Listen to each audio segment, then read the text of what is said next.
किसी निर्जन स्थान में एक मठ था। इस मठ में देव शर्मा नाम का एक सन्यासी रहा करता था। मठ में आने जाने वालों ने उसे बहुमूल्य वस्त्र उपहार में दिए थे। उन वस्त्रों को बेचकर देव शर्मा ने काफी धन एकत्रित कर लिया था। वह किसी पर विश्वास नहीं करता था। हर वक्त उसे धन की रक्षा की चिंता रहती। वह हर समय धन को अपने पास ही रखता था। यह तो हम सब जानते ही हैं कि सर्वत्र धन को कमाने में कष्ट होता है, फिर उसकी रक्षा की चिंता होती है। कमाने और खर्चने में दुख ही होता है। धन मनुष्य के लिए कष्टकारी ही है। ऐसे धन को धिक्कार है। देव शर्मा के एकत्र धन की खबर आषाढ़ भूति नाम के चोर को भी लग गई। चोर सोचने लगा कि इस सन्यासी के धन को कैसे चुराऊं। मठ की दीवार पत्थरों की है, इसलिए सेंध लगा नहीं सकता। इतनी ऊंची दीवारों को लांघा भी नहीं जा सकता। अब तो एक ही उपाय है कि इसे कपट व्यवहार से ठग लूं। एक दिन चोर ओम नमः शिवाय का मंत्र बोलता हुआ सन्यासी देव शर्मा के पास गया और उसको साष्टांग प्रणाम करके बोला, भगवन, यह संसार तो निस्सार है। युवावस्था भी पहाड़ी नदी के वेग की तरह अस्थिर है। यह जीवन अग्नि में पड़े तिनके की तरह क्षणभंगुर है। भोगोपभोग शरतकालीन बादलों की छाया के समान क्षणिक है। मित्र, पुत्र व नौकर से संबंध भी स्वप्न की तरह असत्य हैं। यह सब तो मैं भली प्रकार समझ गया हूं। आप बताइए कि ऐसे में इस संसार रूपी सागर को पार करने के लिए क्या करूं?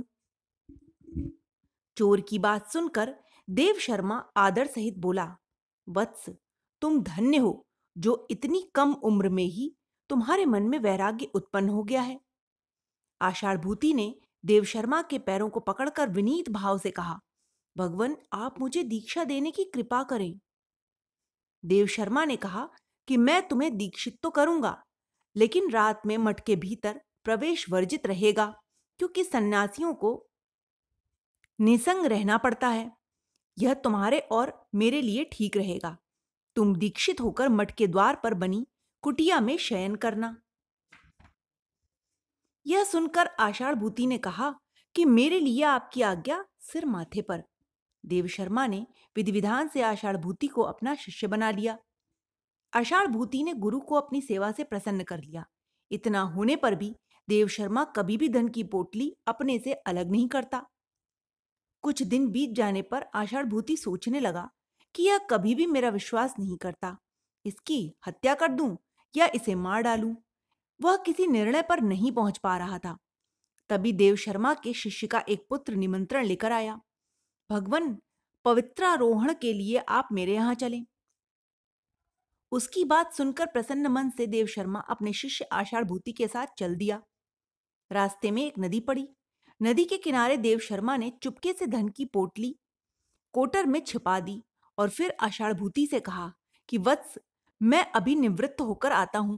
जब तक मैं वापस ना आ जाऊं, तब तक तुम भगवान शिव की इस पोटली की रक्षा करना। यह कहकर वह चला गया।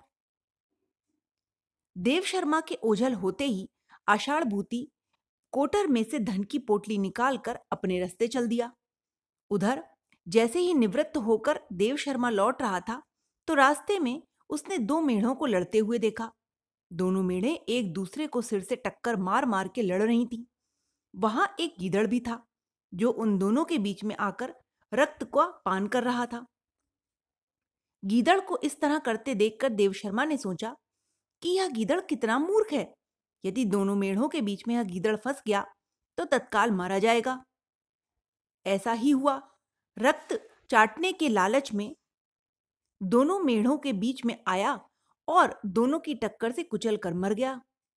जंगल से लौटकर देव शर्मा ने देखा कि ना आषाढ़ भूति था और ना ही उसके धन की पोटली। वह चिल्लाया कि हाय हाय, मैं लुट गया। आषाढ़ भूति, मुझे लूटकर तुम किधर चले गए? बहुत देर विलाप करने के बाद आषाढ़ भूति के पैरों के निशानों को ढूंढता हुआ धीरे धीरे चलने लगा। चलते चलते सूर्यास्त के समय उसे एक गांव मिला। उस गांव से कोई जुलाहा अपनी पत्नी के साथ समीप के नगर में जा रहा था। देव शर्मा ने जुलाहे से कहा कि मैं यहाँ किसी को नहीं जानता। वैसे भी सूर्यास्त के समय घर पर अतिथि आए तो घर वालों को देवता के समान उस अतिथि का सत्कार भी करना चाहिए। अब जुलाहे ने अपनी पत्नी से कहा कि प्रिय, तुम अतिथि को लेकर घर लौट जाओ। तुम इनके रहने खाने और शयन का प्रबंध करो। मैं तुम्हारे लिए उपहार लेकर आऊंगा।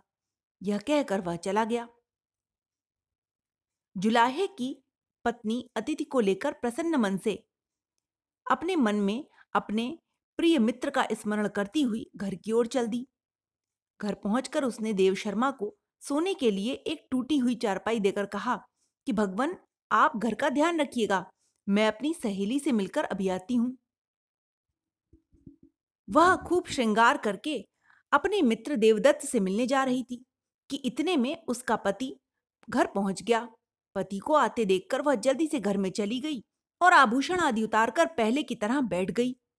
जुलाहे ने सजी धजी अपनी पत्नी को जल्दी जल्दी लौटते हुए देख लिया था। घर में घुसते ही वह गुस्से में बोला कि दुष्टा, तू इस समय कहाँ गई थी? पत्नी ने कहा, तुम बहुत थके हो इसलिए भ्रम हो रहा है। मैं भला कहाँ जाऊंगी? पत्नी के मुख से विपरीत बातें सुनकर जुलाहा गुस्से से बोला, तेरे बारे में बहुत दिनों से सुन रहा था। आज आंखों से देखकर मुझे विश्वास हो गया। अब तुम्हें बताऊंगा। इतना कहकर जुलाहे ने पत्नी को एक खंबे से बांध दिया और खुद सो गया। कुछ देर बाद जुलाही की सहेली आई और बोली कि देवदत्त तुम्हारी प्रतीक्षा कर रहा है, जल्दी जाओ। मैं कैसे जा सकती हूं? मैं तो बंधी पड़ी हूं। तुम उसे जाकर कह दो कि आज मैं नहीं आ पाऊंगी। जुलाही बोली, तुम्हारा पति तो सो रहा है, अब तो वह सुबह ही उठेगा। मैं तुम्हें खोल देती हूं और तुम मुझे अपने स्थान पर बांधकर देवदत्त से मिलाओ। जुलाही की सहेली नापिती ने कहा, ठीक है, जैसा तुम कहती हो वैसा ही करूंगी। जुलाही की पत्नी बोली। नापिती ने सहेली के बंधन खोल दिए। जुलाही सहेली को बांधकर देवदत्त से मिलने चली गई। कुछ देर बाद जुलाहा उठ बैठा और नशे व क्रोध कम होने पर कहा, यदि तुम आज से फिर कभी भी बाहर गई या तुमने जाने का नाम लिया तो मैं तुम्हें उचित दंड दूंगा, और यदि तुम वादा करो कि तुम कभी नहीं जाओगी तो मैं तुम्हें खोल दूंगा। नापिती ने पहचाने जाने के डर से कोई भी जवाब नहीं दिया। जुलाहा बार बार अपनी बात दोहराता रहा। जब उसने कोई जवाब नहीं दिया तो क्रोधित होकर उसने उसकी नाक काट ली। तू इसी तरह बंधी रहे, अब मैं तुझसे कभी बात नहीं करूंगा। यह कहकर वह पुनः सो गया। उधर देव शर्मा धन के नष्ट हो जाने की चिंता में जाग रहा था और जुलाही की स्त्री की सारी गतिविधियां देख रहा था। जुलाही देवदत्त से मिलने के बाद घर वापस लौट आई और अपनी सहेली से बोली कि तुम कुशल से तो हो? मेरे जाने के बाद यह उठे तो नहीं? नापिती बोली, नाक को छोड़कर शेष शरीर कुशल है। मुझे जल्दी से खोल दो, जिससे मैं इनके उठने से पहले अपने घर चली जाऊं। थोड़ी देर बाद जुलाहे की नींद खुली तो उसने पुनः पूछा, दुष्टा, क्या तू अब भी कुछ नहीं बोलेगी? क्या मैं तुम्हारे कान भी काट लूं और कठोर दंड दूं? अरे अरे अरे, मेरे जैसी सती को कौन अपमानित कर सकता है? किसने मेरा अंग भंग करने का सामर्थ्य किया है? यदि मेरे मन में सतीत्व की भावना है और मैंने कभी भी कोई गलत काम नहीं किया तो देवतागण मेरी नाक पहले जैसी कर दें। इतना कहकर पति को ललकारते हुए वो बोली कि अरे देखो, मेरे सतीत्व के प्रभाव से मेरी नाक पुनः जुड़ गई। उसके पति ने जब जलती हुई लकड़ी को उठाकर देखा तो वह स्तब्ध रह गया। जमीन पर खून तो पड़ा था लेकिन जुलाही की नाक पर खरोंच भी ना थी। तब उसने अपनी पत्नी के बंधन खोल दिए और चारपाई पर बैठकर उसकी खुशामद करने लगा। देव शर्मा यह सब देखकर बड़ा चकित हुआ। उसकी रात्रि अत्यंत कष्ट के साथ किसी भी प्रकार व्यतीत हो रही थी। उधर नकटी नापती अपने घर जाकर सोचने लगी, मैं क्या करूं? कटी नाक को कैसे छिपाऊं? अभी वह यह सोच ही रही थी कि इतने में उसका पति आ गया। वह हजामत बनाने का कार्य करता था और रात में आवश्यक कार्यवश राजा के यहाँ ही रुक गया था। उसने पत्नी से हजामत बनाने की पेटी मांगी। नकटी पत्नी ने अंदर से ही केवल उस्तरा निकालकर पति की ओर फेंक दिया। वह पत्नी के इस व्यवहार से चकित रह गया और गुस्से में उस्तरा वापस अंदर फेंका। उस्तरा गिरते ही उसकी दुष्ट पत्नी जोर जोर से रोते हुए बाहर आकर चिल्लाते हुए बोलने लगी कि इस पापी ने किसी बिना अपराध के ही मेरी नाक काट ली, बचाओ मुझे बचाओ। उधर से गुजर रहे सिपाहियों ने आकर उसके पति को डंडों से पीटा और बांधकर नकटी नापति के साथ न्यायालय में उपस्थित करके कहा कि न्यायश्री, इस पापी ने बिना किसी अपराध के स्त्री की नाक काट दी। जो उचित हो वो दंड इसे दे दीजिए। न्यायाधीशों ने उससे पूछा कि तुमने ऐसा क्यों किया है? इसने किसी के प्राण लिए, चोरी की है अथवा कोई और अपराध किया है? नाइक कोई उत्तर न दे सका, तो न्यायाधीशों ने उसे मृत्यु दंड देने को कहा। जब वधिक नाई को वधस्थल पर ले जाने लगे तो देव शर्मा से न रहा गया। उसने जजों से कहा कि श्रीमान, यह नाई निर्दोष है, पहले मेरी बात ध्यान से सुने। मेढ़ों की लड़ाई के मध्य में आने के कारण गीदड़ की जान गई। मैंने आषाढ़ भूति पर विश्वास किया, इसलिए मैं लुट गया, और यह नापिती अपनी सहेली का उपकार करने में नाक कटवा बैठी। इन तीनों ने अपने विनाश का कारण स्वयं निर्मित किया। सन्यासी की बात सुनकर जजों ने पूछा कि कैसे? देव शर्मा ने तीनों के वृत्तांत को सविस्तार कह सुनाया। उसकी बात सुनकर जजों ने नाई को मुक्त कर दिया और नापिती के कान भी राजदंड के रूप में काट लिए गए। यह सब घटनाएं देखकर देव शर्मा धन हानि के शोक को भूलकर वापस मठ की ओर लौट गया। दमनक ने सन्यासी देव शर्मा की कथा सुनाकर कहा कि अब जान गए होगे कि कभी कभी अपने दोष के कारण किस प्रकार हानि उठानी पड़ती है। लेकिन हम सब जिस विकट स्थिति में तुम्हारे कारण फंस गए हैं, उसमें से कैसे निकलें? कर्कटक ने चिंतित स्वर में कहा। तुम चिंता ना करो, ऐसी विकट परिस्थिति में भी मेरी बुद्धि कोई न कोई उपाय खोज ही निकालेगी, जिससे मैं संजीवक को राजा पिंगलक से अलग कर दूंगा। दमनक ने दिलासा देते हुए कहा, प्रिय भाई, ऐसा क्या करोगे तुम?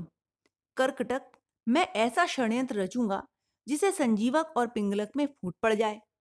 दमनक, तुम्हारी इसी षड्यंत्र का कहीं भांडा फूट गया तो तुम्हारी मृत्यु तो निश्चित रहेगी। कर्कटक ने डरते हुए कहा, तुम चिंता क्यों करते हो? उद्यम को कभी नहीं छोड़ना चाहिए। भाग्य भरोसे कायर बैठते हैं। भाग्य विपरीत होने पर भी धैर्य को नहीं छोड़ना चाहिए। पुरुषार्थ करने पर सफलता न मिले तो यह मलाल नहीं रहता कि कुछ किया ही नहीं। मैं सावधानी से अपना षड्यंत्र रचूंगा। वैसे भी साहसी और उद्यमी व्यक्ति की सहायता सभी देवता करते हैं। अच्छी तरह से छिपाकर किए गए कपट कार्य भी सफल हो जाते हैं। उत्तम ढोंग के कारण ही जुलाहे ने राजकुमारी से विवाह कर लिया। दमनक ने कर्कटक को समझाया। वो कैसे? कर्कटक बोला। तब दमनक ने कहा, सुनो,